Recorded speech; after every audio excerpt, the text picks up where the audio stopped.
그 효소를 보충해 주니까 몸에서 그 효소들을 만들 필요가 없겠죠. 이런 정도의 효과지 그거 먹어서 만병통치약처럼 쓰일 수는 없다 이렇게 보시면 될 것 같고, 근데 더 중요한 건 뭐냐면 그렇게 효소를 보충해주면 자꾸 보충해주면 우리 몸에서 효소를 만들려고 할까 안 하려고 할까요? 만드는 능력이 떨어지기 때문에 그런 것들은 장복할 필요가 없다. 그래서 자연적인 효소를 공급하는 게 나아요. 그리고 효소는 원가가 정말 싸요. 저한테도 효소 사업하자고 제안 들어온 게 정말 많거든요. 왜냐면 얘의 매출이 많다 보니까 뻑 하면 해줘요.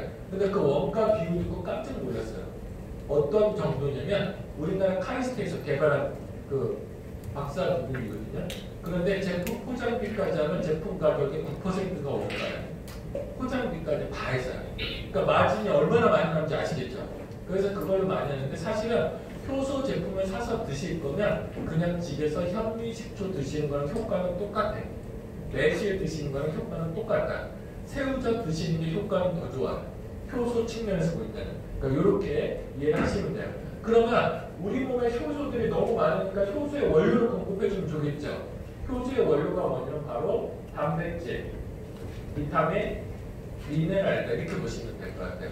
그런데 현대인들은 비타민과 미네랄이 충분해요? 부족해요? 부족할 수밖에 없죠. 왜 부족해졌냐면 옛날에 토양 속에 미네랄이 있으면 식물이 그 미네랄을 빨아들여요. 빨아들여서 그 안에 저장을 해둬요.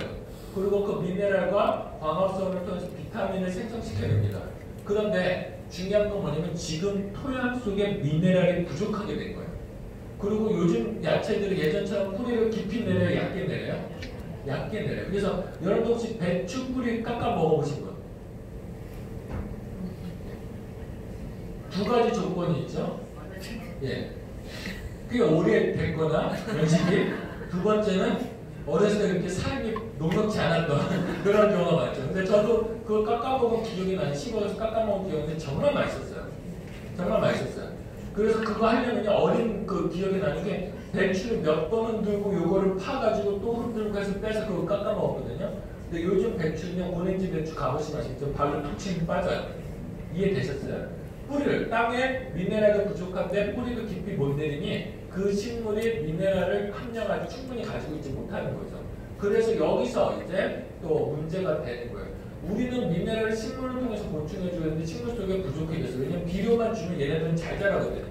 그러니까 미네랄 자체가 예전하고, 그러니까 식물이 예전하고 똑같다고 생각하시면 돼요. 많이 부족해졌어요. 근데 많이 부족해진 데다가 그러면 그래서 고기를 많이 먹으라고 하는 이유가 뭐냐면 고기는 식물을 먹고 그 속에 미네랄을 저장하잖아요. 그러니까 고기 속에 미네랄이 많으니까 고기를 먹으라고 했는데 그것도 꽝인 게 뭐냐면 요즘 가축들이 식물을 풀을 먹어요? 사료를 먹어요? 사료를 먹어요. 옥수 사료를 먹여버리니까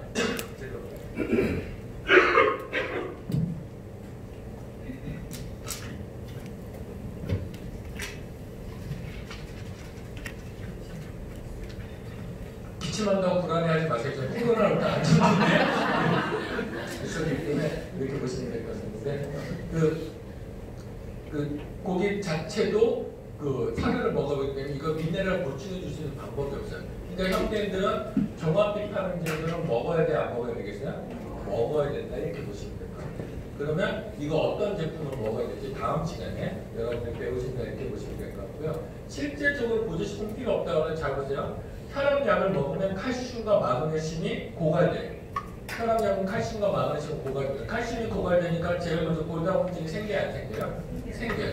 그리고 그 혈압약 오래 드신 분들이 근육통 자주 오죠. 당 자주 결리고 어깨가 결린다고 많이 하죠. 왜냐면 칼슘이 부족하니까 이게 수축이 안 될 때 있고 마그네슘이 부족하니까 이게 또 풀어줘야 되는데 풀지를 못해서 그런 경우가 되게 많거든요. 그래서 그런 경우도 생기고요. 제일 심각한 건 뭐냐면 칼슘과 마그네슘이 부족하면 심장이 규칙적으로 뛰어야 되죠. 근데 이걸 어떻게 뛰냐면 수축할 때 칼슘, 이완할 때 마그네슘 이 신호가 있어야 이렇게 수축했다가 펴졌다 되는 거예요. 혈압약을 먹어서 내가 병 안 걸리려고 혈압약을 먹는데 칼슘과 마그네슘이 부족하니까 심장이 제대로 뛰어본대요.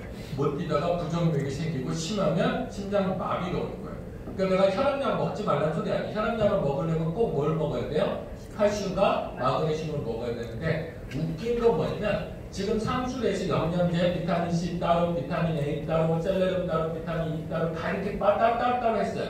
근데 따로따로 먹었더니 효과가 없더라는 거예요. 영양소는 음식을 먹을 때 그 시금치 속에 철분만 골라 먹어서 같이 먹었어요. 같이 먹어서 상호작용을 하는 거예요. 예를 들면 여러분들 비타민 C만 혼자 고농도로 먹잖아요. 그럼 비타민 C가 작용하려면 엽산이 필요하거든요. 그럼 비타민 C 1000mg 먹으면 엽산도 많이 쓰여야 안 쓰여요? 많이 쓰여요. 그럼 엽산이 고갈되겠죠. 엽산이 고갈되면 엽산이 부족해지면 혈액이 엉켜요. 그러니까 혈점이 또 생기는 거예요. 그러니까 비타민C 먹어서 동맥경화 나았다고 하지만 어떤 사람들이 엽산이 부족해지면 비타민C 먹어 동맥경화가 생길 수 있는 거예요. 그러니까 항상 영양제는 따로따로 먹어요? 종합영양제로 먹어요? 종합영양제로 먹는다. 이렇게 이제 보시면 될 것 같고요. 그 다음에 대사를 담당해서 비타민과 미네랄을 먹었잖아요. 그러면 또 대사를 담당하는 게 또 있어요. 우리 몸에서 어디가 대사를 담당하죠? 간이 대사를 담당하다 이렇게 보시면 돼요. 여러분들이 이해하셔야 될 게 뭐냐면 아무리 종합 비타민제 먹어도 간에서 대사를 이루지 못하면 간에 지방이 많이 껴있으면 별일이 벌어지질 않아요. 시간이 되게 늦게 작용합니다. 그런 부분들이 있기 때문에 그러면 대사가 잘 되기 위해서 비타민, 미네랄도 먹어야 되지만 뭐도 좋아져야 돼요? 간도 좋아져야 돼요. 그런데 현대인들이 간이 왜 나빠졌을까요? 간이 하는 일은 500가지예요. 500가지인데 이 500가지 중에서 간이 최우선순위라는 게 뭐냐면 해독이에요. 근데 현대인들은 독소가 예전에 비해서 많죠. 우리나라 사람들이 1년에 먹는 식품 첨가 물질의 양이 24kg이에요. 그러다 보니까 우리 몸속에 독소가 많이 쌓여있죠. 이걸 일일이 다 간에 해독해야 되고 스트레스 받으면 활성산소 생긴다고 하잖아요. 이 활성산소도 전부 다 간에 해독돼야 돼요. 그러다 보니까 간이 망가지는 경우가 되게 많은 겁니다. 그래서 제가 물만 먹고 금식하는 게 정말 위험한 게 뭐냐면 요즘 성직자들이 간질환, 간경화, 간암이 되게 많거든요. 그럼 그분들 얘기에 상담하면 내가 평생 술, 담배도 안 했는데 내가 왜 간경화 해야 돼요? 금식해서 그래요. 물만 먹고 금식해서. 왜냐면 예전에는 청정 지역이니까 사람들 몸에 안 쌓였는데 요즘 목사님이든 스님이든 술, 담배는 안 하지만 뭘 많이 먹어요? 과일 먹죠? 과일이 괜찮은데 과일 주스 같은 거 먹죠. 그 다음에 과자도 먹죠.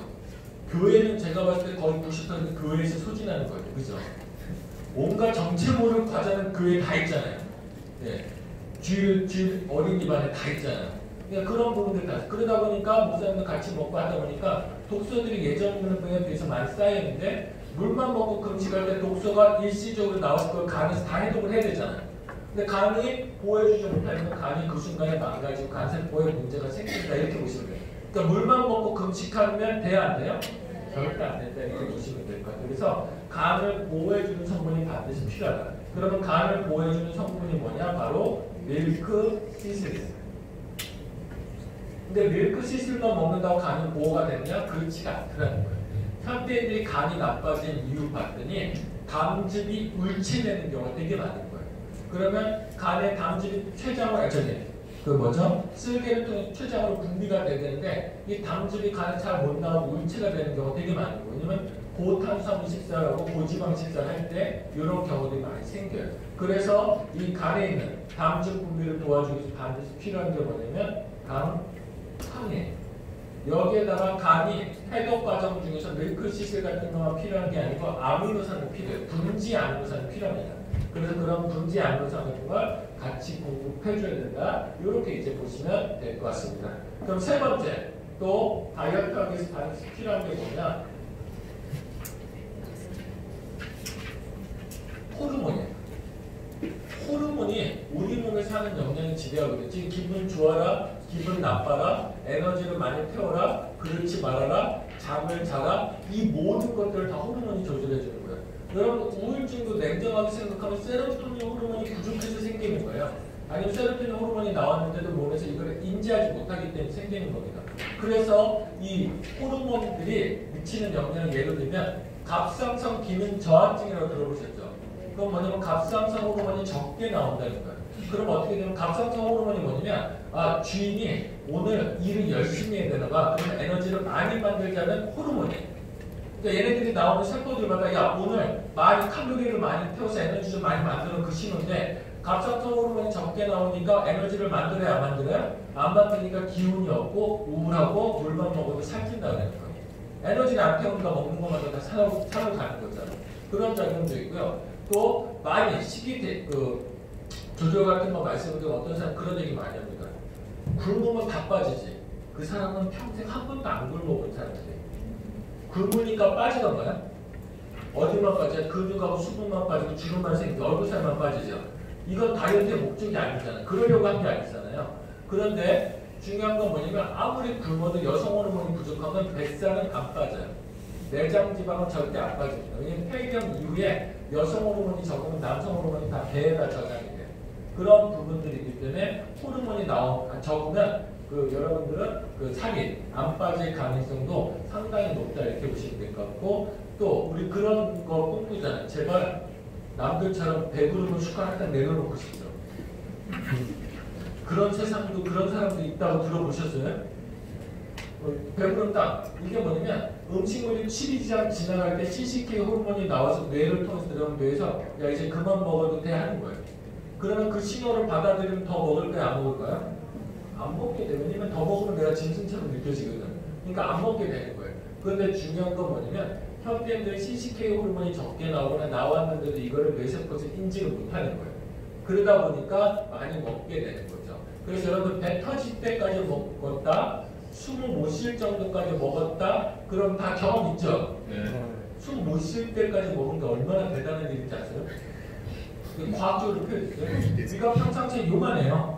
음식물을 먹으면 이게 늘어나서 얼마나 많이 먹었는지 심장과 폐를 눌렀을 때 숨을 못 쉬는 지경이에요. 그러니까 먹고 나서 심을 넘어올 때 있죠. 그게 딱 폐를 눌렀을 때예요. 폐를 눌렀을 때. 그러니까 얼마나 우리가 많이 먹는지. 그러니까 그 모든 것들을 조절해주는 게 바로 뭐라고요? 호르몬. 그래서 호르몬을 생각하는 게 되게 중요한 부분이죠. 근데 다만 호르몬을 여성 호르몬을 먹으면 유방암 내력이 있거나 자궁경부암 내력이 있는 사람들은 위험하죠. 위험하기 때문에 원래 우리가 호르몬의 정기체, 식물 호르몬의 정기체를 먹었거든요. 우리 몸에서 기가 막히게 필요한 걸로 바뀌고 부족한 거는 체외로 배출되고, 그러니까 그런 형태로 섭취해주는 게 좋다 이렇게 보시면 될 것 같고요. 네 번째, 다이어트에 대해서 여러분들이 생각하셔야 될 게 있습니다. 어떤 걸 생각하셔야 되냐면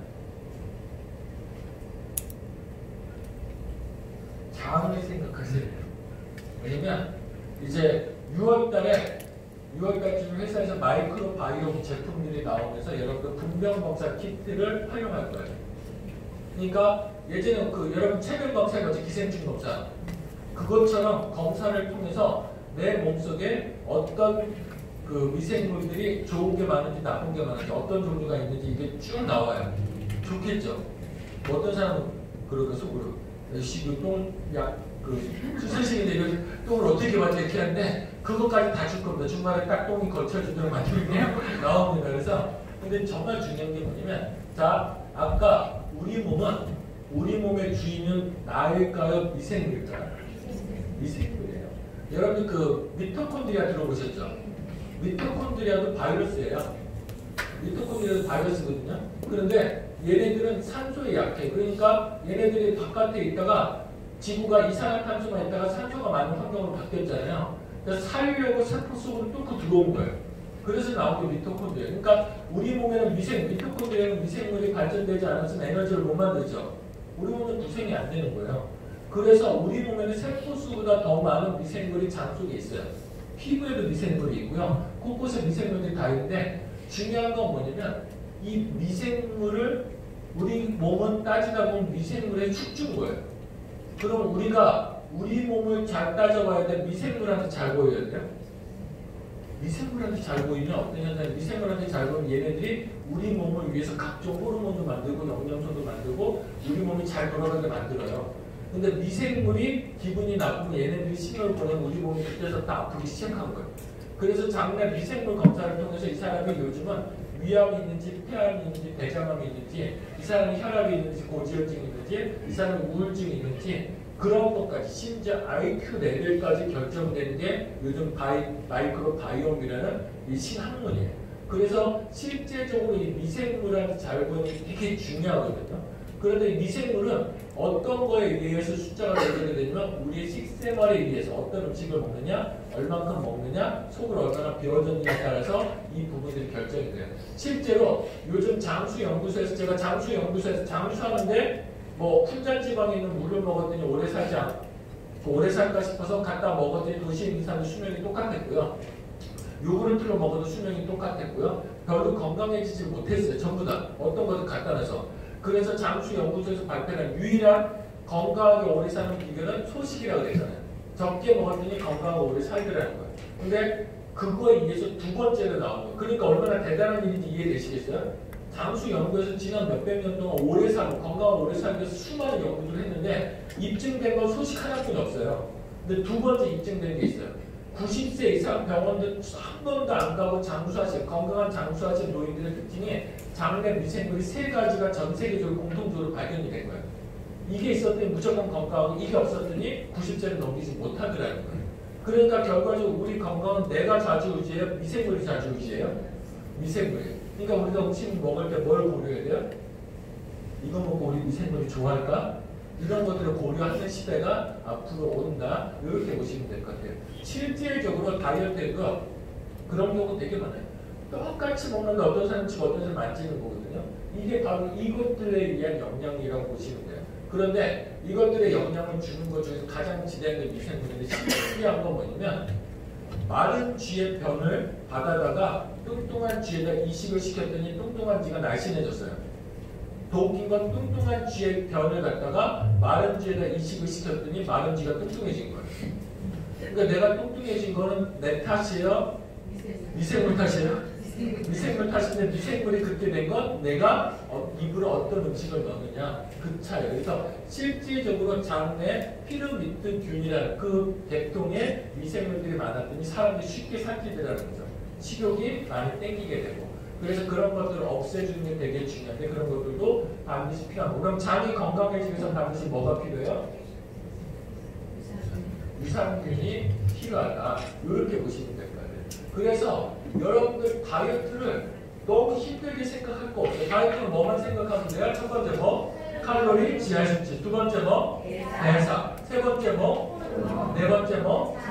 장. 이렇게 해서 몸의 상태를 바꿔놔주는데 이게 운동보다 효과적인 이유가 있어요. 운동보다 효과적인 이유는 뭐냐면 여러분 숨만 쉬어도 살이 빠졌으면 좋겠죠.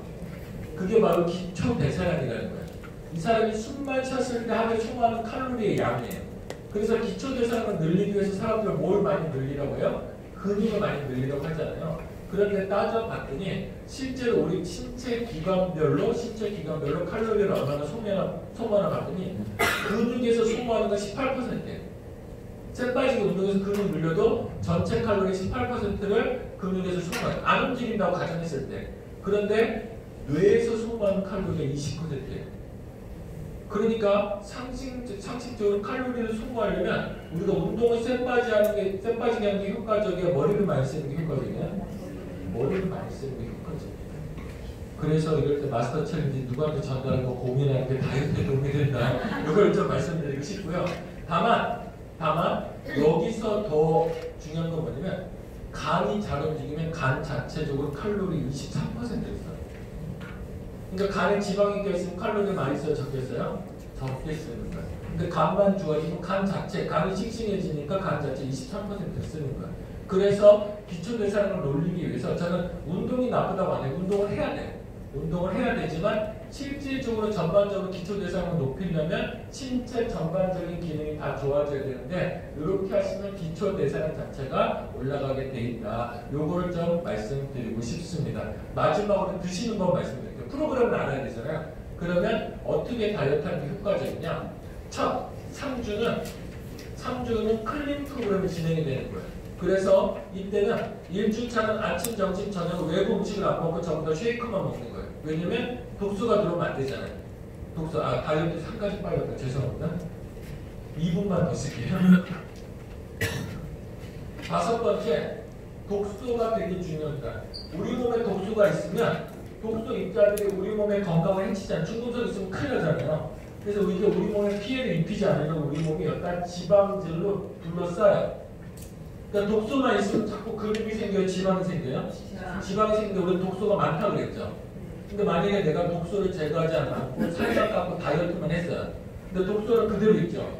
그러니까 우리 몸에 다시 여기다가 뭘 씌워요? 지방을 씌워요. 그러니까 뭐가 심해져요? 요요가 심해지는 거예요. 그러니까 요요가 없으려면 뭐가 없어야 돼요? 독소가 없어야 된다. 독소가. 독소를 해독하는 작업이 반드시 필요하다. 이렇게 보시면 될 거예요. 그러면 이 5가지를 다 할 수 있는 게 클린이라는 프로그램이에요. 그래서 클린은 퍼센티지를 떨어뜨리는 게 아니고 클린은 좋아질 준비를 하는 거예요. 여러분들 8주 과정으로 지금 하잖아요. 프로그램 자체가 8주 과정으로 해서 2% 빠지면 뭐 주죠? 카탈리스트 뭐 이렇게 선물 주고 4% 빠지면 뭐 어때요? OS 그냥 거의 30몇만 원도 주잖아요. 4% 빠지면 내가 먹은 거 그대로 주잖아요. 근데 여기 어마어마한 일들 사람들 2, 3, 4 그러니까 애게하는 게 쉽지 않아요. 킬로그램 빠지는 거 쉽지만 퍼센트 빠지는 거 쉽다 어렵다? 만만치 않다. 그러니까 방법만 알면 쉽다. 전략을 짜는 거예요. 3주 동안에는 퍼센티지 전혀 신경 쓰지 마세요. 킬로그램만 빼면 돼요. 첫 일주일 동안은 열곡지를 안 먹고 이렇게 그 쉐이커를 먹는 거고 2주, 3주는 점심 한 끼만 먹고 아침과 저녁을 단백질 쉐이커랑 내 몸에 필요한 내가 어디가 부족한지 알잖아요. 여기에 필요한 것들을 섭취하는 거예요. 그럼 3주 동안은 자 체지방도 빠질 수 있지만 뭐도 빠질 수 있어요? 근력도 빠질 수 있어요. 근력도 빠질 수 있어요. 다만 킬로그램 자체가 줄어든다 이렇게 보시면 될 것 같아요. 그러면 요 기간 동안 내가 정체기가 있다 그러면 3일 리셋이라는 프로그램이 있어요. 온라인 분들한테 얘기하시면 돼요. 완전히 몸 자체를 바꾸는 거예요. 그거 끝나고 나면 이때서부터 이제 퍼센티지라는 거예요. 그럼 이때서부터는 3주 끝나고서부터 뭘 늘려야 돼요? 빠진 몸에서 근육량을 늘리고 체지방을 줄이는 거예요. 그러기 위해서 제일 좋은 프로그램은 아침을 안 먹고 알약만 먹는 거예요. 그리고 점심 때는 단백질 쉐이커를 먹고 저녁 때 밥을 먹는 거예요. 사람이 왜 저녁 때 밥을 먹어요? 왜냐면 낮에 운동을 하면 그러면 4주 차서부터 운동을 해야 돼 안 해야 돼? 해야 돼. 근력 운동을 꼭 하셔야 돼요. 그래야 근력이 여러분들 근력이 안 생기는 건 뭐냐면 단백질 먹고 근력이 안 생기는 거 안 움직여서 그래요. 근데 공복기에 움직이면 근력이 생긴다니까. 권투 선수들, 운동 선수들 체중 조절을 치아 며칠 전에 굶잖아요. 근데 근력이 생겨요, 안 생겨요? 생긴다니까요. 그래서 그럴 때 생기는 근력들이 아주 양질의 근력이 생기는데 그럼 낮에 이렇게 움직이잖아요. 운동을 하잖아요. 그러면 근력을 언제 만드냐면 밤에 만들어요. 근데 근력이 만들어지기 위해서 탄수화물이 좀 필요해요. 그러니까 밥을 점심 때 먹는 게 좋아요? 저녁에 먹는 게 나아요? 퍼센티지 떨어뜨리는 건 저녁에 먹는 게 킬로그램 줄이는 건 점심에 먹는 게 낫지만 퍼센티지 떨어뜨리면 밥을 저녁에 먹는 게 나은데 다만 여기서 주의해야 될 건 여러분들 먹는다 그러면 조금이라는 게 주관적이더라고요. 제가 깜짝 놀라서 팜프 하나가 자기는 조금뿐이 안 먹는데 왜 안 빠져 그랬거든요. 근데 고피디 때 밥 먹는 거 보고 깜짝 놀랐어요. 그 조금이 제가 먹는 양의 3배더라고요. 근데 찔 수밖에 없는 거예요. 그래서 제가 딱 기준으로 탄수화물은 밥으로 반 공기. 근데 찬밥이 좋을까요? 뜨신 밥이 좋을까요? 찬밥이 좋습니다. 찬밥이 지하 수치가 낮아요. 훨씬 더 낮습니다. 그래서 밥은 반 공기 정도로 먹는다 이렇게 보시면 되고 다만 점심 때 약속이 있을 때 밥 먹어야 될 때 있잖아요. 그럼 점심 때 밥 먹고 저녁 때 뭐 먹으면 돼요? 쉐이크 먹으면 돼요. 그러면 이거를 규칙적으로 하는 게 좋을까요? 번갈아 가면서 하는 게 좋을까요? 번갈아 가면서 하는 게 제일 좋습니다. 우리 몸은 불규칙할 때 영양소는 일정한 게 들어야 되는데 밥도 들어오고 어차피 쉐이크도 들어오고 영양소는 일정한 게 들어오잖아요. 근데 이 종류를 불규칙하게 바꿔주면 몸이 거기에 적응하려고 칼로리를 더 많이 써요. 그 체지방 분해도 더 빨라진다 이렇게 보시면 될 것 같고 이 기간 중에 내가 갑자기 그래도 퍼센티지가 만족스럽지 못한다. 체중을 더 빼야 된다. 체지방을 더 빼야 된다. 그러면 하루씩 리셋 프로그램 하시면 돼요. 제일 좋은 건 일주일에 하루 정도 리셋을 하시면 훨씬 더 효과적이다 보시면 될 것 같아요. 그럼 여러분들 8주 전략 다 짜졌죠? 이렇게 해서 진행하시면 여러분들 모두가 남자들은 6%, 여성분들은 4% 이상 빼서 마스터 패키지를 모두가 선물로 받기를 응원하겠습니다. 지금까지 경청해 주셔서 감사합니다.